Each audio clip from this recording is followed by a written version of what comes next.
Bonjour à toutes et à tous les amis, j'espère que vous allez bien. On se retrouve comme tous les matins pour la matinale trading avec beaucoup de choses à dire ce matin évidemment. Vous le savez, on est dans une semaine très importante sur les marchés financiers.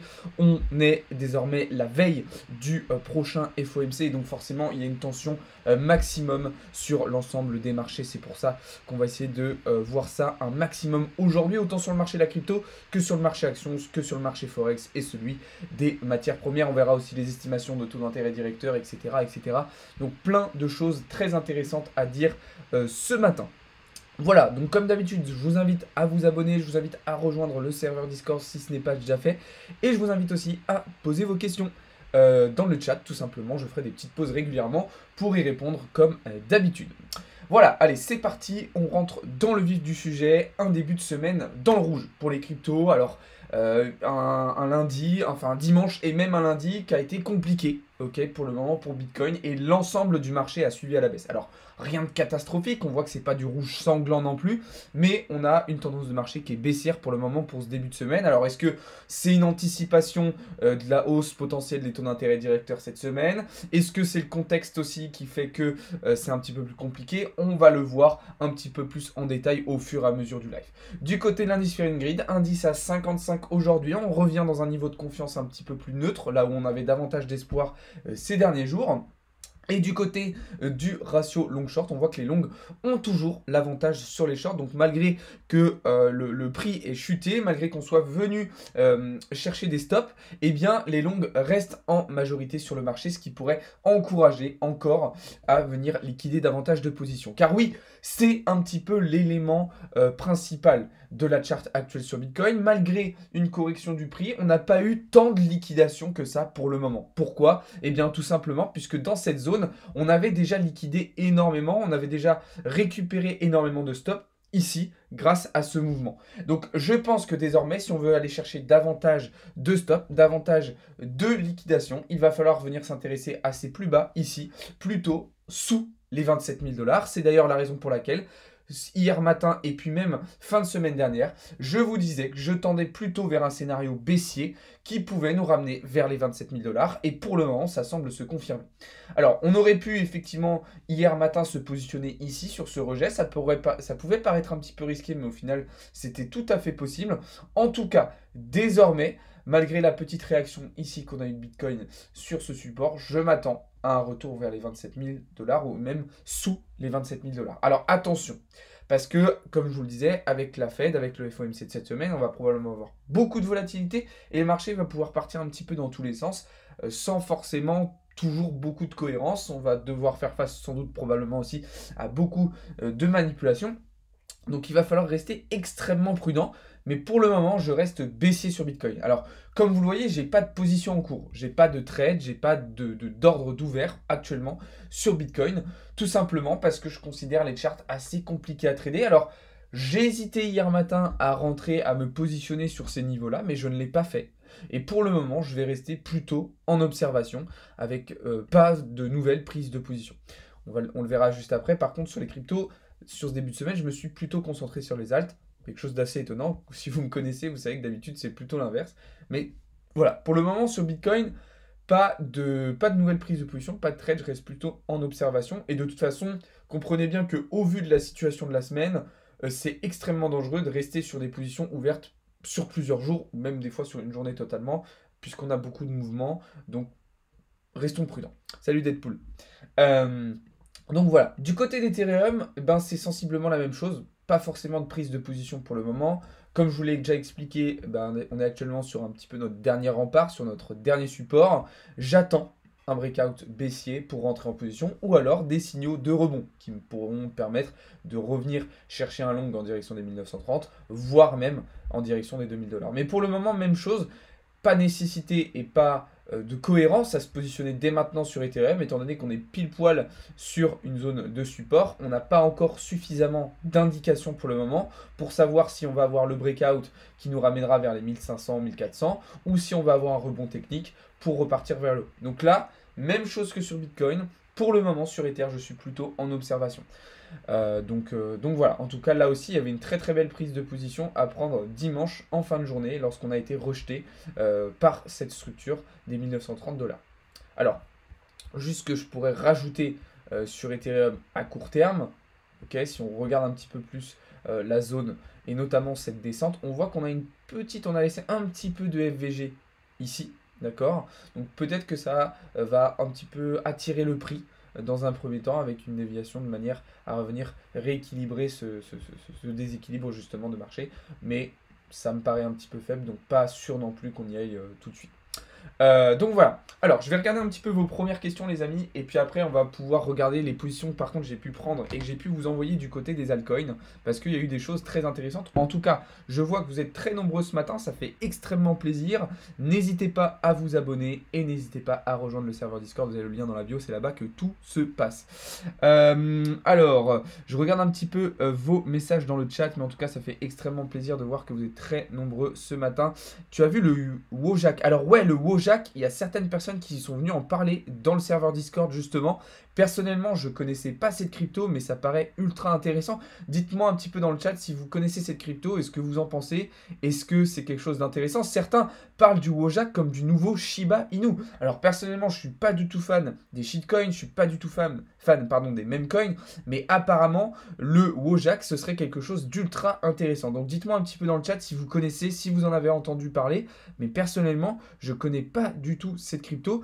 Si ça vous dit, en fin de live, en deuxième partie de live, on ira jeter un petit peu un œil et on ira faire des recherches pour voir quel est ce projet et est-ce que ça peut être intéressant de se positionner dessus. x10 en une semaine. Ok, donc il a déjà beaucoup performé. Alors attention, avec ce genre de token qui performe très très fortement sur une semaine, ça ne va pas forcément durer et se prolonger. Donc prudence, ne vous jetez pas sur des tokens, ne vous jetez pas sur des cryptos parce qu'elles ont performé la semaine dernière. C'est pas parce qu'elles ont performé pendant une semaine qu'elles vont continuer à le faire dans les semaines à venir. Ok, alors on va continuer comme je vous le disais du côté des altcoins et je vais vous montrer un petit peu les prises de position que je peux avoir pour le moment. On va commencer tout de suite avec le XRP. Alors je bois une petite gorgée d'eau et je vous explique ça tout de suite. Vous savez, le matin comme ça donne toujours très soif de commencer à parler à fond comme ça. Alors, sur le XRP, pour ceux qui étaient là hier après-midi, on a identifié ce scénario avec un objectif ici de venir chercher un prix d'entrée aux alentours des 0,4683, d'accord? Donc pour le moment, eh bien, on n'est pas venu encore chercher ce prix d'entrée, mais on semble en H1 s'y diriger. Donc ça serait plutôt intéressant. Et ça serait dans mon plan, eh bien, un prix d'entrée pour rentrer en short, avec pour objectif de venir chercher ses plus bas et de récupérer tous les stops, toute cette liquidité, toute cette poche de liquidité aux alentours environ des 0,4350. On jouera ici, je dis jouer, mais on se positionnera ici avec un stop loss relativement serré, de manière à éviter tout retournement, d'accord? Donc on verra sur le moment, mais pour le moment, ça restera une position très safe avec un SL très serré et donc un ratio risque-récompense très intéressant, puisque ici, vous verrez qu'on aura un RR de 8,43, donc ça sera plutôt intéressant. Je précise bien que ceci n'est pas du conseil en investissement. Ensuite, il y avait une petite position sur EGLD que je vous ai partagé hier aussi pendant le live. Alors pour ceux qui étaient présents, alors là ça a été une superbe prise de position. Le trade a été gagnant. Alors je le prolonge. Voilà. Magnifique prise de position. Alors on a mis un petit peu de temps à y aller. Ok, on est parti vers le bas, puis on est revenu sur nos prix d'entrée 2 fois. Et au final, on a fini par se diriger vers notre target final. Donc un trade qui s'est merveilleusement bien passé, que je vous avais partagé publiquement et gratuitement dans le serveur Discord en live. Donc vous n'aviez aucune excuse pour le louper. Là, vous voyez que c'était une belle prise de position aussi avec un RR de 3,64. Donc vous aviez de quoi bien vous régaler sur ce début de semaine déjà, rien qu'avec ce trade sur EGLD qui nous a permis de faire de très belles performances. Là, vous voyez que comme prévu, eh bien, on est arrivé sur notre support technique des 40 $. Personnellement, eh bien, je me suis repositionné en longue, justement à la clôture ici, avec pour objectif de revenir chercher désormais des targets en direction des 43, enfin quasiment des 44 $. Alors évidemment, je prendrai une prise de profit partiel en mid-range, donc probablement aux alentours des 41,8 $. Mais là aussi, une très belle prise de position. Alors, pour vous montrer un petit peu, là, le stop loss, je l'ai joué un petit peu serré. En gros, ce que j'ai fait, c'est que je l'ai mis au-dessus de cette structure qu'on a ici. D'accord? Donc je me suis laissé un petit peu de marge, mais je voulais pas le mettre vraiment trop proche. Puisque si on fait un double sweep, en fait, je me ferais sortir alors que j'avais le bon biais. Donc là, sur EGLD, hop, je suis reparti à la hausse, comme prévu. C'était mon plan initialement. Je vous en avais parlé ce week-end et fin de semaine dernière. J'avais pas forcément prévu sur EGLD de rentrer en short dans cette descente parce que j'avais pas été fill ici. Mais par contre, j'avais vraiment prévu quand le prix allait arriver au niveau des 40 dollars de me positionner en long. Donc je respecte mon plan. Et puis vu qu'en plus j'ai pu profiter de la baisse, ça me permet d'avoir en termes de risk management un petit peu plus de liberté.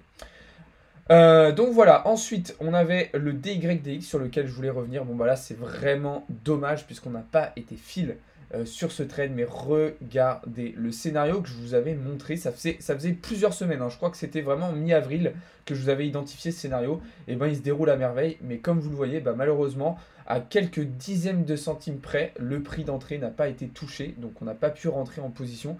Alors je sais que certains d'entre vous sont rentrés en market un petit peu avant du coup, vu qu'ils ont vu le retournement. Moi personnellement je ne l'ai pas fait, mais c'était tout à fait possible, donc là il y avait vraiment une très très belle prise de position. D'ailleurs si vous êtes rentré sur ce trade sur le DYDX, et ben n'hésitez pas là actuellement à prendre une prise de profit partiel et à remonter votre stop loss au prix d'entrée, hein. Ça peut être très très intelligent au vu de la situation actuelle et puis au vu du trade qui se déroule à merveille. Donc voilà. Donc plutôt des prises de position intéressantes sur ce début de semaine du côté des cryptos. Alors je vous en ai partagé d'autres dans le VIP, je vous laisse aller voir ça, je vous laisse aller un petit peu naviguer sur les différentes positions que j'ai pu vous envoyer parce qu'il y a quand même des petits setups intéressants. Mais vous voyez que contrairement à d'habitude où vous savez, moi je suis plutôt quelqu'un qui va me concentrer sur Bitcoin, sur Ethereum, et bien là, les charts sur Bitcoin et Ethereum sont tellement peu intéressantes et tellement peu cohérentes. Enfin, en tout cas, voilà, je trouve compliqué les charts sur Bitcoin et Ethereum. Du coup, je me suis tourné sur les alts, j'ai regardé un petit peu ce qu'ils proposaient et j'ai trouvé quelques petites configs intéressantes que je viens de vous montrer justement. Donc voilà, alors je vais reprendre un petit peu vos questions et puis après les amis on va pouvoir se tourner du côté des marchés financiers traditionnels, on va regarder le marché actions, on va regarder le marché forex, on va regarder le marché des matières premières, on va regarder aussi les indices parce qu'il y a plein de choses à dire et puis on va avancer comme ça au fur et à mesure du live. Les mecs ils te parlent de tokens, ils ont déjà fait x15, x5, x10. Bah, c'est pour ça que je dis ça Kiki, c'est que en fait oui il y en a plein des tokens qui font des belles performances chaque semaine, mais si vous vous en rendez compte trop tard, si vous vous rendez compte la semaine d'après qu'il y a un token qui a fait x15, des fois, et généralement, c'est en fait déjà trop tard. XRP claqué au sol, je suis tout à fait d'accord avec toi Léo, pour investir, je suis d'accord avec toi. Maintenant, pour faire du trade, pour prendre des positions dessus, c'est tout à fait possible. Après, on n'a pas ces stats, c'est facile de faire des analyses. Alors, pour mes performances, pour mes stats, vous avez toutes les informations dans le serveur Discord, je vous les partage publiquement. Il y a un track record certifié qui arrive en plus, comme ça vous pourrez suivre toutes nos performances. Donc, chez Blockchain Capital, on travaille vraiment de manière totalement transparente. Donc, vous allez pouvoir retrouver toutes ces infos-là déjà dans le serveur Discord et avec un track record qui arrive très très prochainement. Là, pour le moment, on était sur le marché crypto et puis après, on va aller sur les autres marchés traditionnels. Et mes prises de position, je vous les envoie Léo dans le Discord aussi si tu veux aller voir. Je suis vice-présidente dans un building à Wall Street, je te conseille de tout vendre et de tout miser sur le PP. Très drôle, ça m'a fait beaucoup rire ton message. D'ailleurs, on va parler du PP tout à l'heure parce que lui, il fait des performances très intéressantes. Donc on va regarder un petit peu ce qui nous fait le PP. OG Tenken a bien baissé de prix. Je connais pas du tout Kylian. 10K en 5 jours avec le PP et Wojak. Félicitations, félicitations. Alors moi personnellement, c'est pas du tout mon domaine d'expertise, les petites low cap comme ça qui font des grosses perfs. Moi je suis vraiment sur le trading. Donc c'est pas forcément un type de prise de position qui m'intéresse. Mais félicitations à tous ceux qui ont réussi à faire des gains grâce à ça. Bravo. Donc voilà. Alors, on va, comme je vous le disais, regarder désormais un petit peu du côté des marchés financiers traditionnels. En tout cas, ça fait plaisir, il y a du monde ce matin. N'hésitez pas à vous abonner les amis, n'hésitez pas à rejoindre le serveur Discord, vous avez le lien en bio et en description. Hop, alors, on va déjà commencer par jeter un coup d'œil du côté du DXY. Ok, DXY qui a fait de très grosses performances hier avec les premières annonces macroéconomiques qu'on a eues, qui étaient les PMI manufacturières aux États-Unis. On a eu des résultats supérieurs aux attentes, supérieurs aux estimations, et du coup on a eu une réaction haussière du DXY, comme vous le voyez juste ici, qui s'est depuis un petit peu stabilisé aux alentours des 102 points. Alors le DXY, il est toujours dans une configuration particulière et il est toujours surtout sur ce gros support technique daily. Alors, il est sur une zone décisive, le DXY, puisqu'en cas de breakout de ce support technique, eh bien, ça le ramènerait bien plus bas, probablement en direction des 94 points.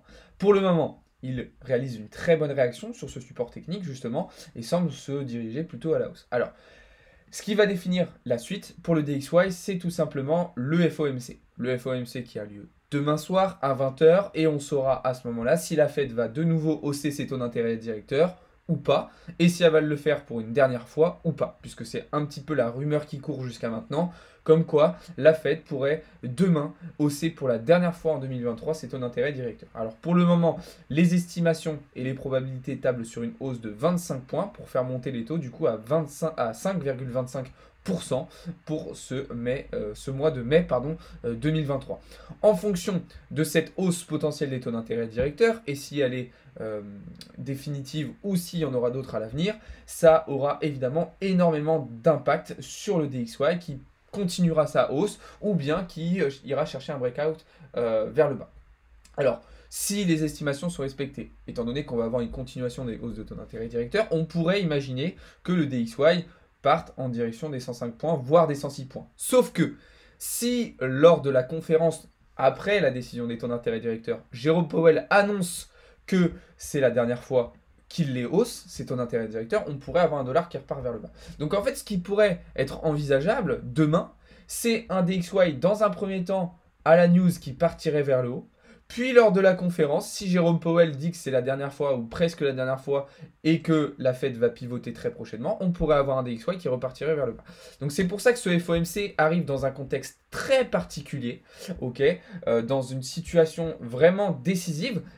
Et ça me permet tout de suite de faire un lien avec une deuxième partie de la situation actuelle qui concerne la banque américaine First Republic Bank qui a été rachetée hier par JP Morgan.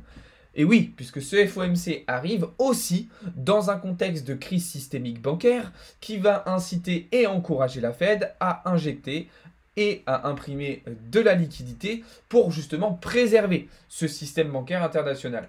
Et donc, toutes les décisions, tous les chiffres, toutes les paroles qui vont être dites demain soir vont être décortiquées avec précision pour comprendre exactement ce qui va se passer et pour anticiper au mieux les réactions sur le marché. Car oui, je pense, et j'en suis même totalement sûr, on arrive aujourd'hui à un changement de paradigme, un changement de contexte, un changement de dynamique, en fait, de polarité même pourrait-on dire, sur le marché en fonction des actualités macroéconomiques et du fonctionnement justement des institutions monétaires telles que la Fed. On aura aussi des informations jeudi du côté de la Banque Centrale Européenne qui elle aussi nous transmettra ses décisions sur la hausse des taux d'intérêt directeurs, mais vous en doutez bien, il y a de grandes chances que Christine Lagarde décide elle aussi d'hausser les taux d'intérêt directeurs.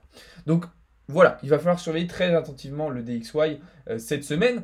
On va garder un œil aussi très attentif du côté du Nasdaq qui a breakout sa résistance par le haut en daily. Très bonne nouvelle pour le Nasdaq. Ok, les indices se portent bien malgré un contexte toujours aussi compliqué. C'est plutôt encourageant comme vous le voyez ici. Alors attention, prudence, mais ça pourrait être encourageant et ça pourrait peut-être nous permettre de revenir chercher les tops précédents vers les 13 700 points puis vers les 15 200 points. Du côté des S&P 500, même chose, très encourageant avec une clôture daily, alors pas forcément extraordinaire hier, mais tout de même une tentative de breakout de cette résistance intermédiaire. Donc là, c'est vraiment positif. Là aussi, un S&P 500 qui performe bien malgré un contexte de marché compliqué et malgré des chiffres et des news au premier abord qui nous induiraient plutôt vers des baisses du côté des indices. D'accord. Là où par contre c'est un petit peu plus surprenant, c'est du côté du CAC. Le CAC qui, alors qu'il faisait des performances très intéressantes ces dernières semaines, le CAC qui commence à sous-performer les indices américains pour le moment. comme vous le voyez. Alors, on est rentré en position sur le CAC 40, une position que je vous avais envoyée dans le serveur Discord, avec pour objectif à moyen terme, puisque c'est plutôt des targets qu'on cherchera pour fin 2023, un objectif de revenir chercher plutôt en direction des 6500 points en fin d'année.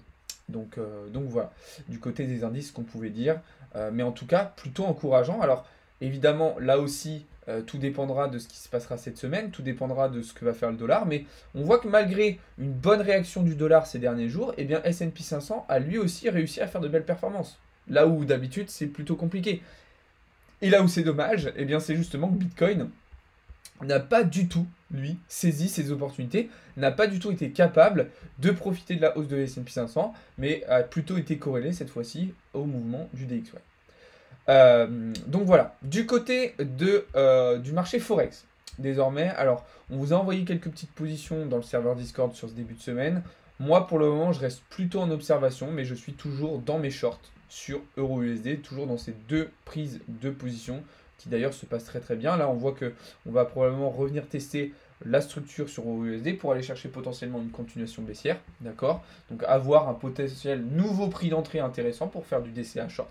Pourquoi pas, ça peut être intéressant, mais pour le moment pas forcément trop d'autres positions, et évidemment on va rester très très prudent sur ces trades, puisque au cas où on aurait un DXY qui repartirait très très fort vers le bas, qui irait chercher un gros breakout de son support technique, ben, l'euro repartirait à la hausse. Donc il va falloir rester prudent de ce point de vue-là, mais j'ai pas forcément d'autres prises de position en ce moment sur le Forex.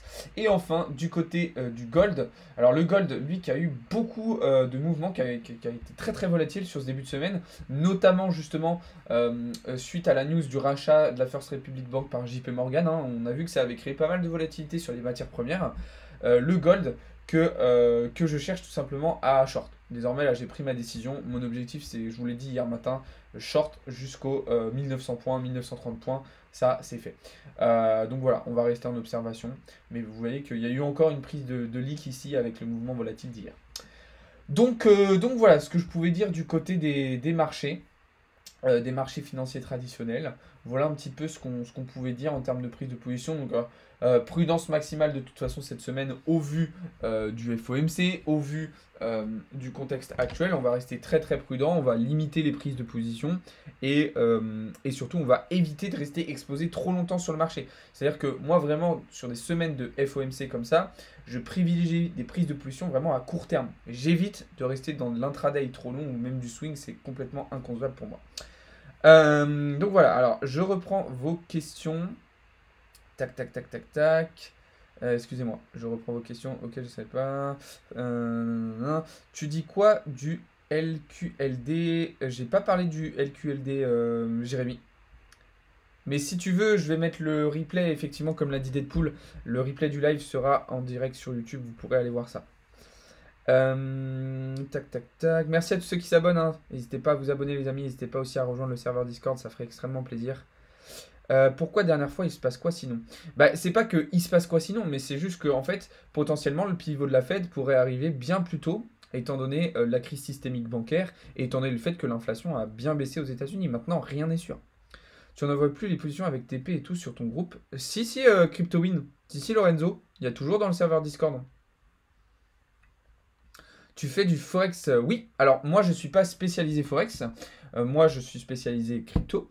Mais dans l'équipe Blockchain Capital, on a des traders Forex. On a, enfin, un trader Forex, voire deux. On a un trader indice et on a un deuxième trader crypto. Donc, on a vraiment une panoplie, un panel de traders assez complet chez Blockchain Capital, ce qui nous permet d'être présents sur tous les marchés et aussi de vous communiquer des prises de position sur les différents marchés. C'est quoi ton nom sur Telegram? Je n'ai pas Telegram.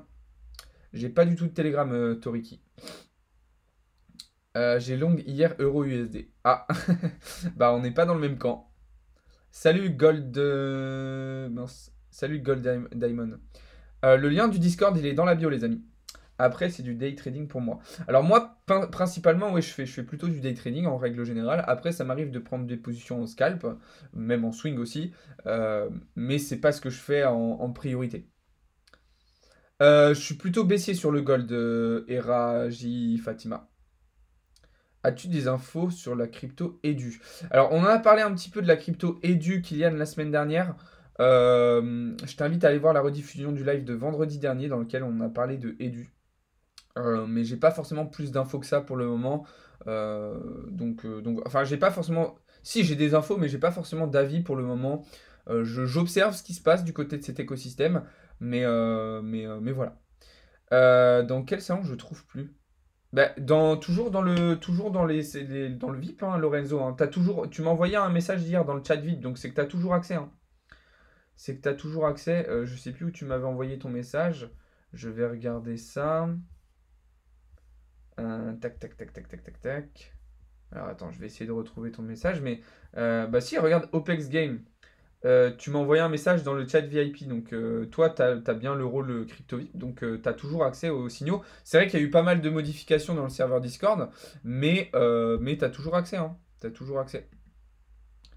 Même moi, j'ai commencé sur les cryptos il y a 2 ans, mais j'ai essayé un compte ProFirm. Ok. Bah d'ailleurs, en parlant de ProFirm, je vous rappelle les amis, il reste plus qu'une seule place pour profiter des moins 50% sur les accompagnements ProFirm pour ceux qui veulent. Avec Sandro, vous savez, on vous propose de l'accompagnement personnalisé pour vous aider à passer vos challenges ProFirm. Donc si vous voulez profiter des moins 50%, il ne reste plus qu'une seule place. Après, ça revient sur les prix initiaux. Tu les envoies vers quelle heure? Il y en a tout au long de la journée. Tout au long de la journée, il y a des positions. Euh, c'est sur quoi alors tes abonnés du trade? Si j'envoie des trades, comme je viens de vous le dire, c'est sur le serveur Discord. Ton avis sur les prop firmes? Bah, c'est un outil très intéressant. Maintenant, il faut faire attention avec quelle société vous en faites. Mais ça peut être super. Après, ça demande des performances minimum. Salut à toute la Polynésie. Trade PS4. What the fuck? C'est combien? Alors, vous avez tous les tarifs dans le serveur Discord et sur le site internet. Vous avez tous les liens dans la bio. Léo, je t'invite à aller voir ça. Tu fais pas la bourse du CAC 40 actions. Alors, ça veut pas dire grand-chose. Mais si on trade aussi les indices, notamment Matteo. Alors, il y a deux Matteo dans l'équipe Blockchain Capital. Mais Matteo, qui a pour pseudo câble sur Discord, lui est spécialisé dans le trading indice. Donc, il vous envoie des positions sur les indices tous les jours et avec des très belles performances. Donc voilà. Mais si bah, par exemple tu vois sur le CAC 40 actuellement, moi j'ai pris une position en short à moyen terme. Quand je dis moyen terme, c'est avec pour objectif d'aller chercher les targets que je me suis prévu plutôt en fin 2023. Donc ça reste une position quand même qu'on va laisser tourner un bon bout de temps. Donc voilà. Salut Salah coach. Salut, salut. Encore une fois, n'hésitez pas à vous abonner, les amis. N'hésitez pas aussi à rejoindre le serveur Discord. N'hésitez pas aussi à aller regarder le planning des lives. Je vous rappelle que jeudi soir à 18h, il y a un trader institutionnel qui va venir sur nos réseaux en live sur Twitch et sur TikTok.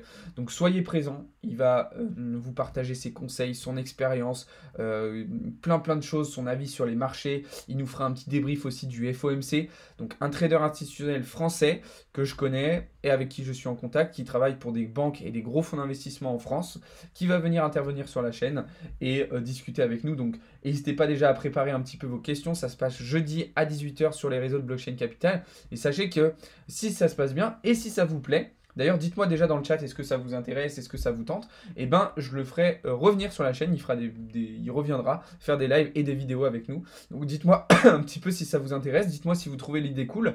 Et si c'est le cas, eh bien, venez nous le dire dans le serveur Discord et venez préparer vos questions dans le serveur Discord. Salut, tu fais du e-commerce. Alors personnellement, non, je ne fais plus du e-commerce, mais j'en avais fait un moment, mais actuellement, je n'ai plus le temps pour en faire. Tu fais du trajet avec les actions d'entreprise alors? Qu'est-ce que tu veux dire par du trajet? J'ai pas compris, Guardians. Tu fais du robot trade? Non, pas du tout. C'est laquelle position où tu attends pour long qui était bien parti en H1? Euh, je sais plus, Lorenzo. Je sais plus. J'en ai eu plein des positions. Ce que j'ai parlé ce matin, là? Dont j'ai parlé ce matin? Connais-tu des cryptos nouvelles qui vont apparaître d'ici peu? Non, Kylian, je t'avoue que je ne m'intéresse pas forcément au listing de nouvelles cryptos, au Launchpad, etc. Théo vous en parle, Mathéo vous en parle aussi du côté DeFi, mais moi, c'est pas du tout ma spécialité. Donc, je t'invite plutôt à venir poser ta question dans le Discord, Kylian, à Théo ou à Mathéo, ou à venir leur poser la question quand ils font des lives. Euh, un, un, un. Non, je fais pas de robot trading, ça là, je t'ai dit. Du trading, je voulais dire, c'est le correcteur. Oui, je fais du trading sur des... Ah non, sur des actions, non, je fais pas de trading sur actions par contre. Je fais du trading sur les indices, mais je prends pas de position sur les actions. Ou alors, des fois, je peux acheter une action, mais à long terme. Mais je ne trade pas des actions. Tu as vu le tweet de Elon Musk sur le culte, il a pris 110% en quelques minutes. Non, j'ai pas vu ça du tout, Julien, il a tweeté ça quand? Regarde la vidéo des HR sur les airdrops. Mais on vous partage des airdrops quotidiennement quasiment dans le serveur Discord pour ceux qui veulent, dans la partie DeFi. Donc pour ceux qui s'intéressent aux airdrops, bah, on vous en partage quasiment tous les jours. Donc n'hésitez pas à venir voir ça aussi. Ce matin à 6h56. Bah, j'ai pas du tout vu Julien. Et c'est sur quelle crypto? Le culte. Alors attends, je vais regarder ça. Et pourquoi il a parlé de cette crypto, Elon Musk? Pourquoi il a parlé de cette crypto? Ah ouais, effectivement. Oh oh oh. Waouh. Ah oui, d'accord. Ah oui, d'accord. Ok, le gigapump. Alors attendez, on va aller voir. Qu'est-ce qu'il a mis Qu'est-ce qu'il a mis notre petit Elon Musk?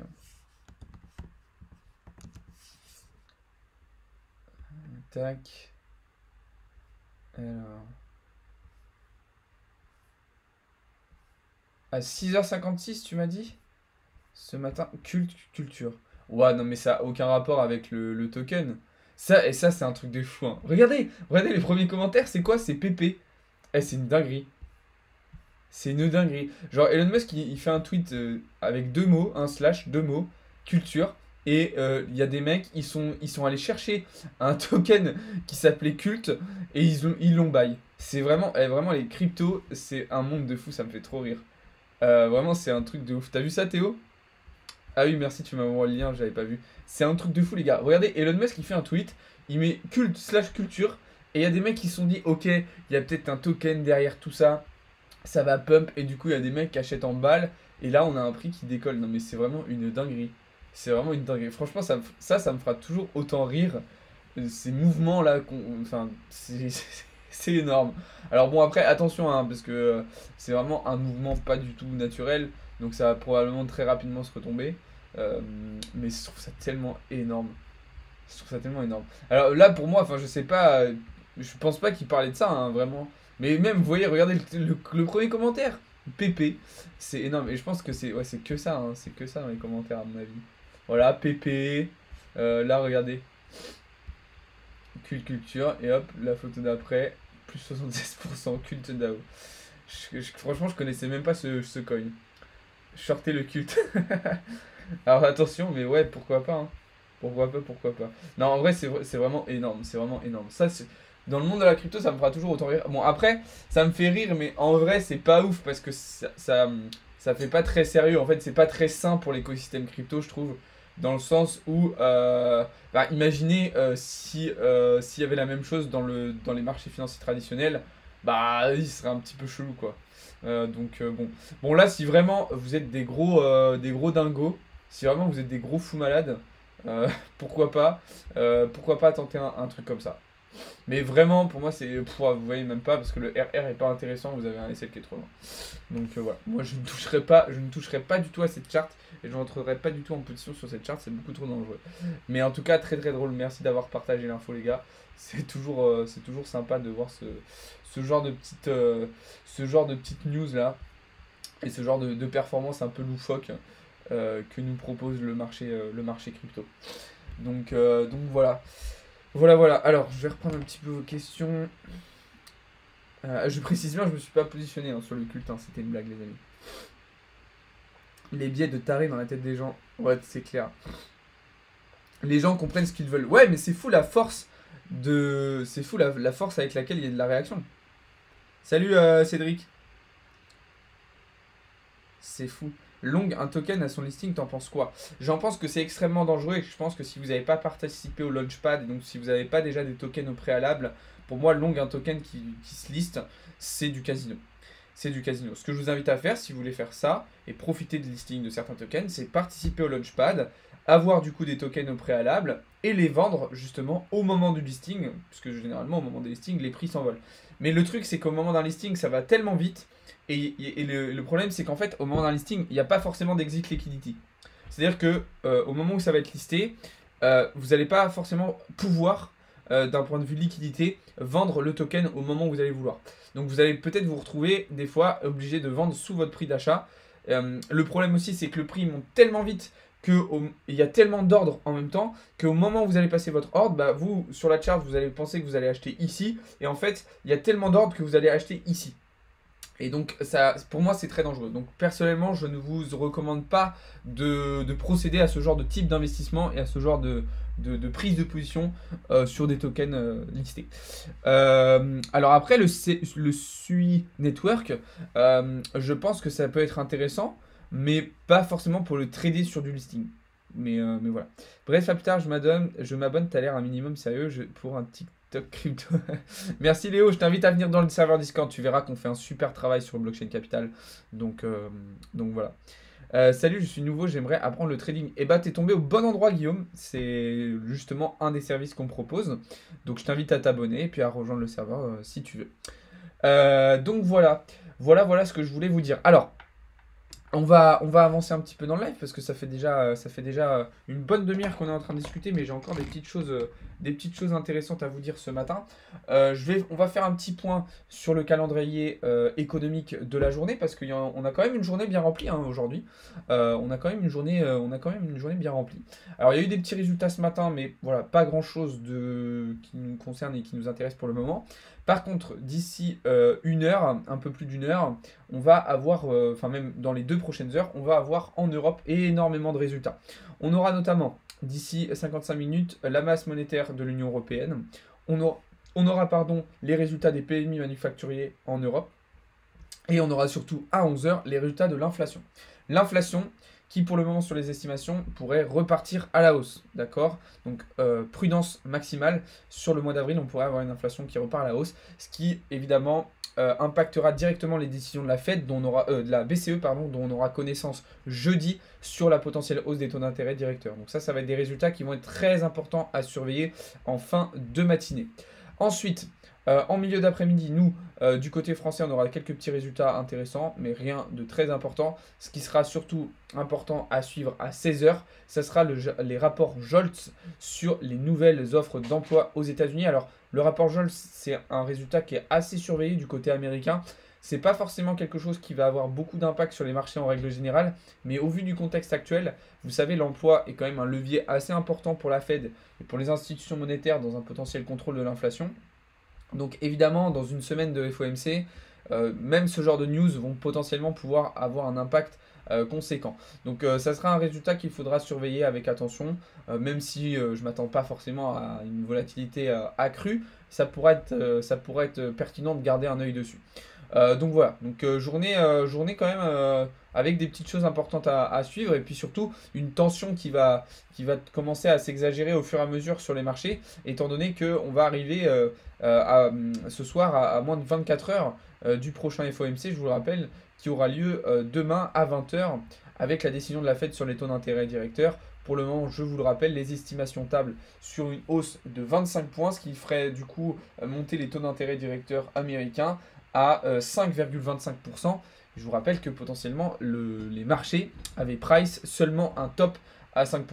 Donc on verra les réactions. En fait, ce qui va surtout pour moi être important lors du FOMC de demain soir, ce n'est pas uniquement le chiffre en lui-même sur la hausse ou non des taux d'intérêt directeurs, mais ça va plutôt être la prise de parole de Jérôme Powell qui va faire suite justement à ces chiffres, puisque lui nous indiquera si cette hausse des taux d'intérêt directeurs s'inscrit toujours dans une continuité et qu'on devrait avoir du coup lors des prochains FOMC d'autres hausses des taux d'intérêt directeurs, ou si, comme l'indique un petit peu la rumeur qui circule ces derniers temps, on pourrait assister à la dernière hausse des taux d'intérêt directeurs demain soir, en tout cas pour l'année 2023.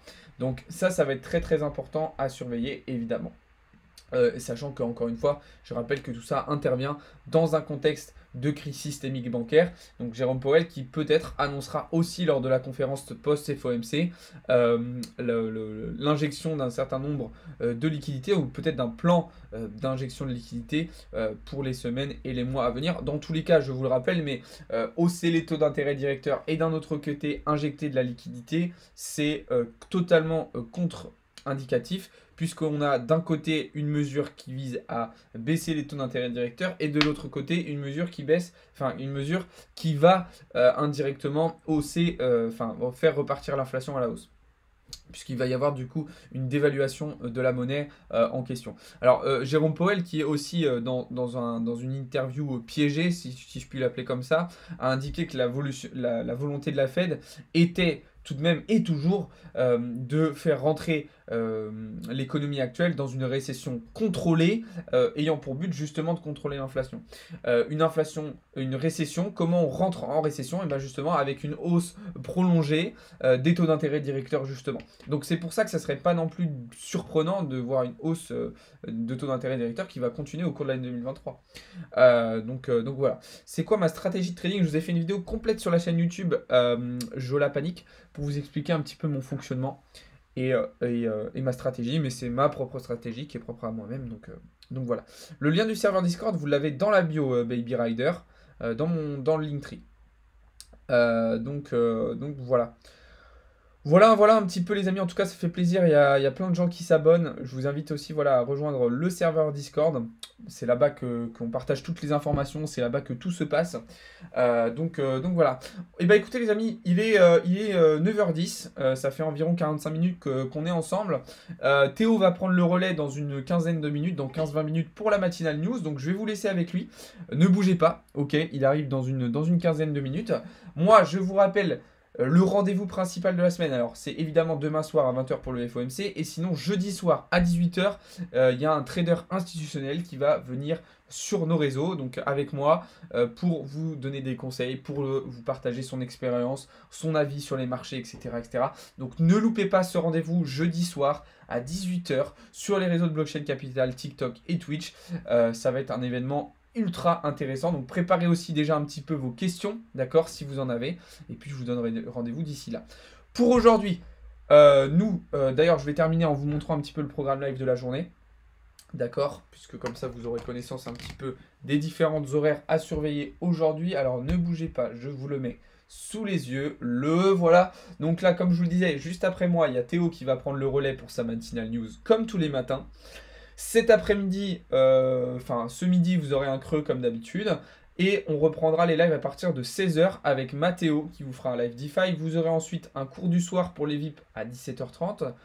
Ensuite, vous aurez un live sur les banques centrales, donc un live économie à 18h30 avec Théo.